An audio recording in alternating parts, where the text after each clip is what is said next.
Police ചോദ്യം ചെയ്യലിൽ പ്രതികൾ നൽകുന്ന മൊഴികളിലെ വൈരുദ്ധ്യം ഉൾപ്പെടെ കണ്ടുപിടിക്കാവുന്ന സംവിധാനവുമായി കേരള പോലീസ് ആധുനിക രീതിയിൽ പ്രതികളെ ചോദ്യം ചെയ്യുന്ന സയന്റിഫിക് ഇന്ററോഗേഷൻ കേന്ദ്രം കാസർഗോഡ് ജില്ലാ പോലീസ് ആസ്ഥാനത്ത് പ്രവർത്തനം ആരംഭിച്ചു.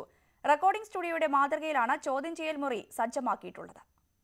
കമ്പ്യൂട്ടറുകളും ശബ്ദം തിരിച്ചറിയുന്ന ഉപകരണങ്ങളും വീഡിയോ കോൺഫറൻസിംഗ് സംവിധാനവും റെക്കോർഡിംഗ് സ്റ്റുഡിയോയുടെ മാതൃകയിലാണ് പ്രതികളെ ശാസ്ത്രീയമായി ചോദ്യം ചെയ്യുന്നതിനുള്ള കേന്ദ്രം സജ്ജമാക്കിയത്. പ്രതികളെ ചോദ്യം ചെയ്യുന്നത് ക്യാമറയിൽ പകർത്തുന്നത് മുതൽ മൊഴികളിലെ വൈരുദ്ധ്യം ഉൾപ്പെടെ കണ്ടെത്താൻ സാധിക്കുന്നതാണ് കാസർഗോഡ് ജില്ലാ പോലീസ് ആസ്ഥാനത്ത് സ്ഥാപിച്ച സയന്റിഫിക് ഇന്ററോഗേഷൻ കേന്ദ്രം.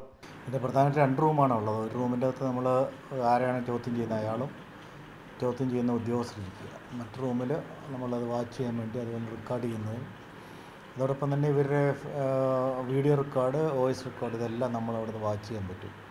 നമുക്കതിന് ഡയറക്ഷൻസ് മറ്റേ ക്വസ്റ്റ്യൻ ചെയ്യാൻ കൊടുക്കാൻ പറ്റും. പിന്നെ ഇവൻ്റെ മൂവ്മെൻറ്റ്സ് നമുക്ക് ഇവിടുന്ന് ശരിക്കും വാച്ച് ചെയ്യാൻ പറ്റും. ഇത് പക്ഷേ ഇവർക്ക് ആർക്കും അറിയാൻ പറ്റത്തില്ല എന്താണെന്ന്. സംസ്ഥാനത്തെ 4ാമത്തെ ശാസ്ത്രീയ ചോദ്യം ചെയ്യൽ കേന്ദ്രമാണ് കാസർഗോഡ് പ്രവർത്തനം ആരംഭിച്ചത്.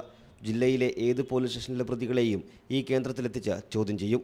സാങ്കേതിക വിദഗ്ധരായ പോലീസുകാർക്കാണ് കേന്ദ്രത്തിന്റെ ചുമതല.